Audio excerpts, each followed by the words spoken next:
کیا ہوا بیٹا؟ تو ٹھیک تو ہے؟ زبیدہ صبح سے اس کی پریشان سی شکل دیکھ رہی تھی۔ اب نہ رہا گیا تو پوچھنے لگی، پھپھو آپ سے ایک بات پوچھوں؟ برا تو نہیں منائیں گی؟ وہ معصومیت سے بولی۔ ہاں میری جان پوچھ، مائیں اپنی بیٹیوں کی بات کا برا نہیں مناتی۔ زبیدہ پیار سے اس کا گال چوم کر بولی۔ آپ اون جی کو دنیا میں نہیں لانا چاہتی تھی؟ میرا مطلب ہے وہ آپ کو۔ وہ ابھی بول ہی رہی تھی کہ زبیدہ بول پڑی۔ کون سی ماں ہوگی جو اپنی اولاد کو دنیا میں نہیں لانا چاہے گی؟ میں بہت مجبور تھی آرزو، ڈاکٹر نے جواب دے دیا تھا۔ اون کا کیس بہت رسکی تھا۔ ڈاکٹر نے کہا تھا یا میری جان بچے گی یا اون کی۔ میں نے ہر ممکن کوشش کی کہ میں اون کو بچاؤں، لیکن گھر میں لڑائی جھگڑے شروع ہو گئے، کیونکہ ڈاکٹر نے کہا تھا کہ اگر میں اون کو جنم دیتی ہوں تو میری جان نہیں بچ سکے گی۔ اون کے بابا کو مجھ میں یا اون میں سے کسی ایک کو چننے کے لیے کہا گیا تھا۔ اس وقت اون کے ساتھ میرے 4 اور بچوں کو بھی میری ضرورت تھی۔ ماں تو اپنے ہر بچے سے پیار کرتی ہے، میں اون سے بہت پیار کرتی ہوں، اس لیے مجھ میں اتنی ہمت ہی نہیں ہو رہی تھی کہ میں اون کی جان لوں۔ لیکن پھر ان 4 بچوں کو ماں کا پیار کون دیتا؟ اسی لیے مجھے یہ فیصلہ کرنا پڑا، اور میں نے اون کو مارنے کی ہر ممکن کوشش کی، لیکن پھر بھی وہ بہت ضدی تھا۔ دنیا میں آ کر ہی رہا، زبیدہ نے مسکرا کر بتایا۔ لیکن مجھے تھوڑی نہ پتہ تھا کہ وہ مجھ سے اتنی نفرت کرنے لگے گا۔ میری آواز تک نہیں سننا چاہتا وہ کہتا ہے کہ اسے باپ سے کوئی گلہ نہیں، اسے مجھ سے گلہ ہے کہ میں ماں ہو کے کیسے اسے مارنے کے لیے تیار ہو گئی۔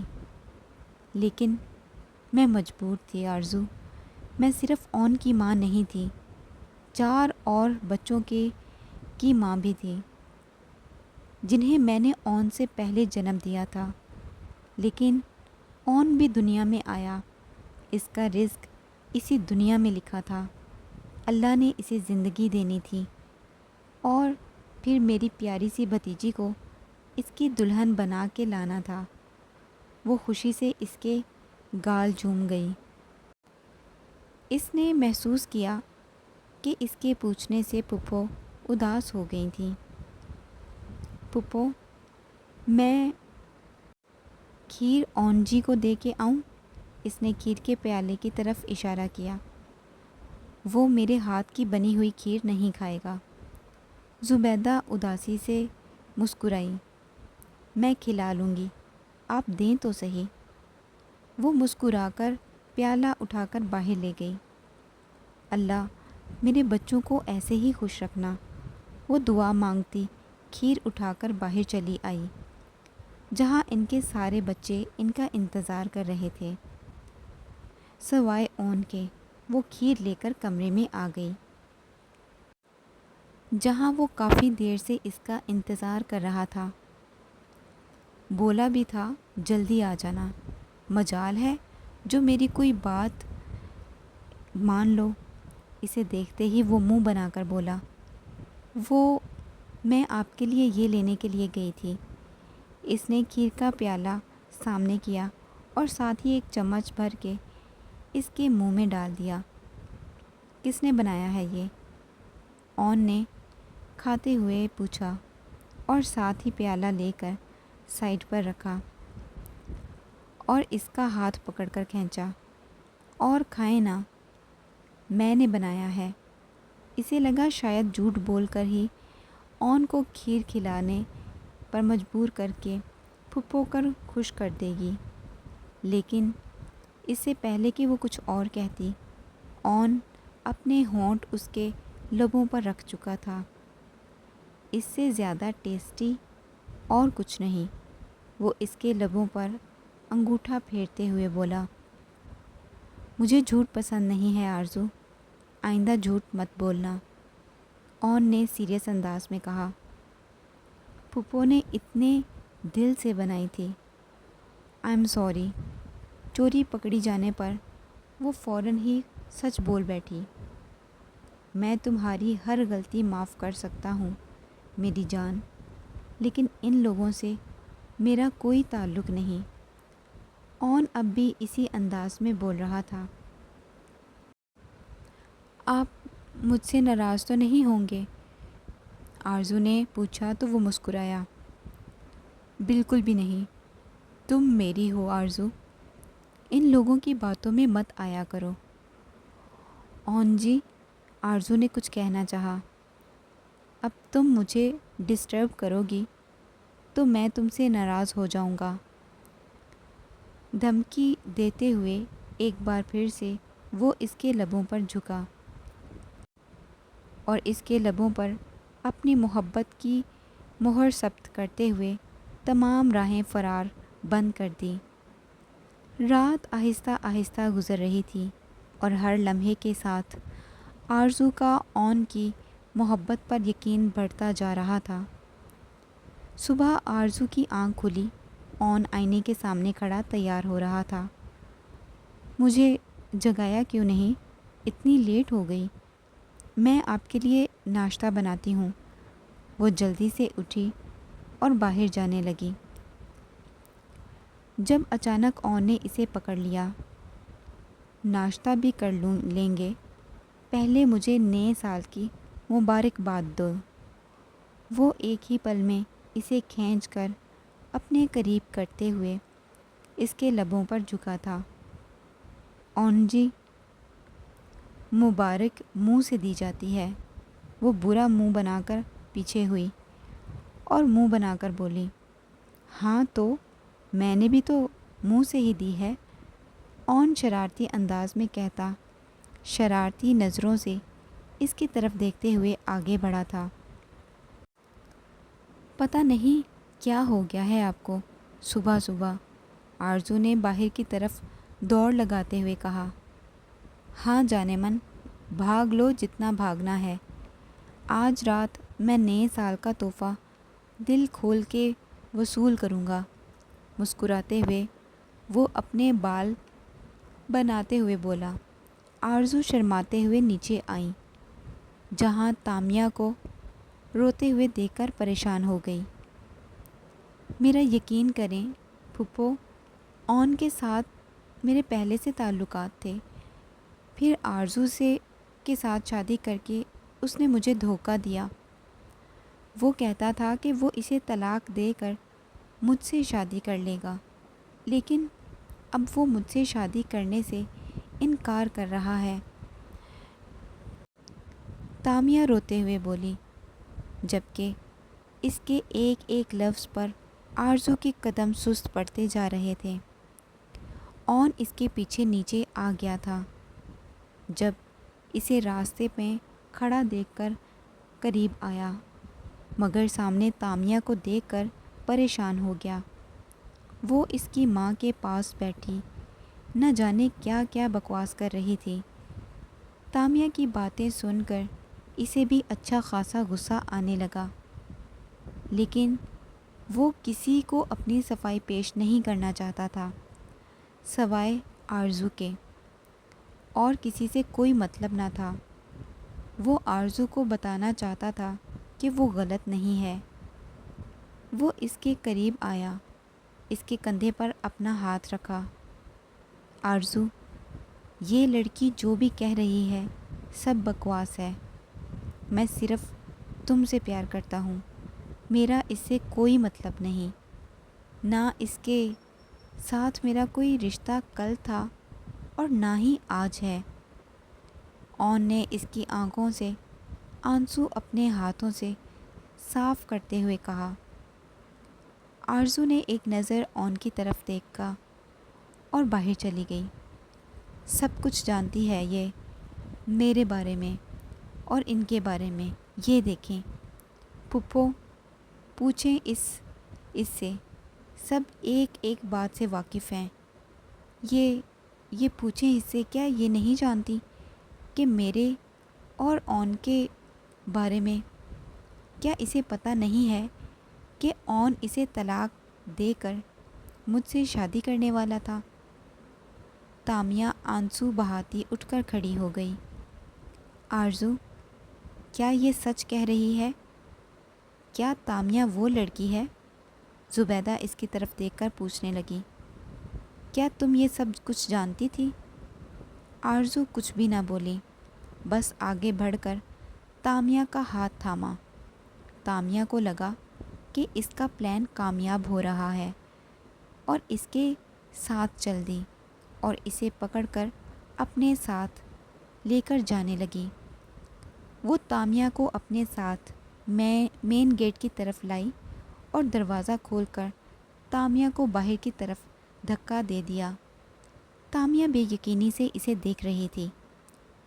میں آپ کو آخری بار کہہ رہی ہوں تامیہ آپی، خبردار، جو آج کے بعد آپ نے میرے شوہر یا میرے گھر پر بری نظر ڈالی، اگر میں برداشت کر رہی ہوں تو اس کا یہ مطلب نہیں کہ آپ جو چاہے وہ کریں۔ اس بار ہاتھ پکڑ کر نکالا ہے، اگلی بار دھکے مار کے نکالوں گی۔ آج کے بعد میرے گھر کی طرف آنکھ اٹھا کر مت دیکھیے گا، وہ غصے سے کہتی ہوئی اس کے منہ پر دروازہ بند کر چکی تھی، جبکہ انیسہ اور زبیدہ حیران اور پریشان اسے دیکھ رہی تھی، جبکہ اون کے لبوں پر خوبصورت مسکراہٹ کھلی تھی۔ وہ مسکراتے ہوئے اپنے کمرے میں چلا گیا۔ یہ کیا کیا ہے تم نے آرزو؟ یہ کیا طریقہ ہے مہمان سے بات کرنے کا؟ بہت غلط حرکت کی ہے تم نے، انیسہ نے غصے سے کہا، جبکہ آرزو زبیدہ کے سامنے آ کر رکی۔ اسی طرح سے اپنے شوہر کی زندگی سے دوسری عورت کو نکالتے ہیں نا؟ پھوپھو، کیا میں نے کچھ غلط کیا؟ وہ زبیدہ کے سامنے کھڑی اس سے پوچھ رہی تھی، جب زبیدہ نے ناں میں گردن ہلائی۔ تم نے بالکل ٹھیک کیا، اپنے شوہر کی زندگی میں کسی دوسری عورت کے لیے کبھی جگہ مت بننے دینا۔ آرزو اور زبیدہ نے ایک نظر انیسہ کو دیکھا اور اندر چلی گئیں، جبکہ آرزو کو بہت برا لگا تھا۔ وہ کبھی تائی کے ساتھ اس طرح کا سلوک کرنے کے بارے میں سوچ بھی نہیں سکتی تھی، لیکن وہ اپنے شوہر کی زندگی میں کسی دوسری عورت کا وجود اب برداشت نہیں کر سکتی تھی۔ وہ کچن میں جا کر اون کے لیے ناشتہ بنانے لگی، جب اس کا سر بری طرح سے چکرانے لگا۔ وہ وہیں دروازے کا سہارا لے کر کھڑی ہوئی، جب انیسہ نے اس کے کندھے پر ہاتھ رکھا۔ تم ٹھیک ہو؟ جی تائی امی، میں ٹھیک ہوں، وہ بمشکل مسکرائی اور ناشتہ بنانے لگی۔ ان دونوں میں سب کچھ ٹھیک ہوئے 2 مہینے ہو چکے تھے، اور اب تک اون نے اسے تامیہ کے بارے میں کچھ بھی نہ بتایا تھا۔ اسے لگ رہا تھا کہ سب کچھ ٹھیک ہو چکا ہے اور اب اسے تامیہ کے بارے میں اسے بتانے کی کوئی ضرورت نہیں، لیکن ایسا نہیں تھا۔ تامیہ ان کی زندگی میں بربادی لانا چاہتی تھی۔ شاید وہ اون سے اس دن کی بے عزتی کا انتقام لینے کے لیے یہ سب کچھ کر رہی تھی، لیکن جو بھی تھا وہ آرزو کو کھونے کے بارے میں کبھی سوچ بھی نہیں سکتا تھا۔ اس لیے اس نے آج ہی آرزو سے بات کرنے کا فیصلہ کیا۔ اس نے آرزو سے سچائی چھپا کر غلطی کی تھی۔ اسے آرزو کو مکمل بات بتا دینی چاہیے تھی۔ آج وہ کام سے واپس آنے کے بعد آرزو کو اپنے ساتھ اپنا نیا گھر دکھانے جا رہا تھا۔ اسی وقت اس نے فیصلہ کیا تھا کہ وہ تامیہ کے بارے میں بھی آرزو کو ہر ایک بات بتا دے گا۔ آج جس طرح سے آرزو نے تامیہ کو گھر سے نکالا تھا، اس نے یہ ثابت کر دیا تھا کہ وہ اون سے بہت محبت کرتی ہے اور اسے کھونا نہیں چاہتی۔ ان دونوں کو ایک دوسرے کے اظہار کی ضرورت نہ تھی، لیکن پھر بھی اون بہت بار اپنی محبت کا اظہار اس کے سامنے کر چکا تھا۔ اون نے اسے تیار رہنے کے لیے کہا۔ شام 4 بجے وہ اسے اپنے ساتھ گھر دکھانے لے جا رہا تھا۔ اب شام کے 4 بجے بالکل تیار ہو کر وہ اس کا انتظار کر رہی تھی۔ جب اون آیا، اون کے جانے کی خبر سنی تھی جب زبیدہ نے، تو وہ بہت اداس رہنے لگی تھی۔ اس کے اداسی آرزو سے بھی چھپی نہیں تھی، لیکن وہ کیا کرتی؟ اون کو اگر منع کرتی تو وہ اسے بھی ڈانٹنے لگتا، بس کہتا کہ تمہیں اس معاملے میں پڑنے کی ضرورت نہیں ہے، یہ میرا مسئلہ ہے، میں ہینڈل کر لوں گا۔ اس نے باہر سے ہی آرزو کو بلایا تھا۔ آرزو باہر جانے لگی تو زبیدہ نے شکایتی نظروں سے دیکھا۔ آرزو ان سے نظریں چرا کے باہر چلی گئی۔ کیا ہوا؟ میری جان کا موڈ کیوں آف ہے؟ وہ اسے اداس دیکھ کر پوچھنے لگا۔ اون جی، ہمارا گھر چھوڑنا ضروری تو نہیں ہے، میں یہ گھر چھوڑ کر نہیں جانا چاہتی، پلیز آپ یہ گھر نہ چھوڑیں۔ بس آرزو، بہت ہو گیا، میں تمہیں پہلے بھی سمجھا چکا ہوں، اب آخری بار کہہ رہا ہوں، دور رہو اس معاملے میں، دوبارہ ٹانگ نہ اڑانا، اور اگر اڑائی تو دیکھ لوں گا تمہیں۔ سب سمجھتا ہوں کہ کس کے کہنے پر سب کچھ کہہ رہی ہو۔ اون جی، مجھے کسی نے کچھ نہیں کہا، میں خود یہ گھر چھوڑ کر نہیں جانا چاہتی۔ آرزو نے سمجھانا چاہا تو اون نے گھور کر اسے دیکھا۔ آخری بار سمجھا رہا ہوں آرزو، تم میری بیوی ہو، جہاں چاہوں گا لے کر جاؤں گا، کسی کا پابند نہیں ہوں میں، اور تم بنا چوں چراں کے میرے ساتھ آؤ گی۔ خبردار جو اب اس معاملے میں کچھ بھی کہا۔ اس کی ڈانٹ کھانے کے بعد آرزو اداسی سے منہ پھلا کر بیٹھ گئی۔ میری جان ناراض ہو گئی؟ اس نے آرزو کا ہاتھ تھاما۔ آرزو نے چھڑوا لیا۔ اچھا، آؤ تمہیں آئس کریم کھلاتا ہوں، وہ مسکرا کر بولا، جبکہ اس کا اس طرح سے ہاتھ جھٹکنا اسے پسند نہ آیا تھا۔ یہ بات آرزو بھی نوٹ کر چکی تھی۔ اسٹرابری فلیور کھاؤ گی؟ آرزو نے اس کا موڈ دیکھ کر کہا۔ چاکلیٹ فلیور کھاؤں گی، اون نے حکم سنایا۔ آرزو جواب میں کچھ نہ بولی تو وہ مسکرا دیا۔ ایسے ہی میری ساری باتیں مانا کرو۔ وہ اسے اپنے ساتھ گھر میں لایا تھا۔ یہ زیادہ بڑا اور کھلا نہیں، بلکہ چھوٹا اور خوبصورت سا گھر تھا، اور اسے ساتھ لیے گھر کا وہ ایک ایک کونا دکھا رہا تھا۔ چلو اب بیڈ روم دکھاتا ہوں، اس نے آخر میں شرارت سے کہا۔ جی نہیں، اب گھر چلیں، بہت دیر ہو چکی ہے، وہ اس کے ارادوں سے ڈر کر فوراً بولی۔ ایسے ہی گھر چلوں، پہلے پورا گھر تو دکھا دوں۔ وہ اسے اپنی باہوں میں اٹھائے اوپر کی طرف چل دیا۔ اون جی، بہت دیر ہو گئی، اب گھر چلتے ہیں نا، اس نے منت بھرے لہجے میں کہا۔ آئی ڈونٹ کیئر، ویسے بھی تو 2 دن میں تم نے یہاں ہی آنا ہے، ہمیشہ کے لیے۔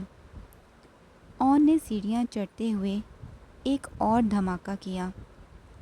لیکن اون جی، آرزو، میرا موڈ بہت اچھا ہے، خراب کرنے کی ضرورت نہیں۔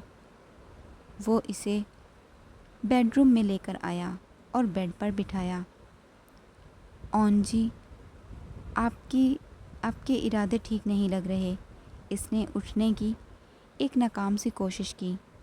بہت اچھی بات ہے کہ تم میرے ارادے سمجھنے لگی ہو، جو ویسے بھی ٹھیک نہیں ہیں۔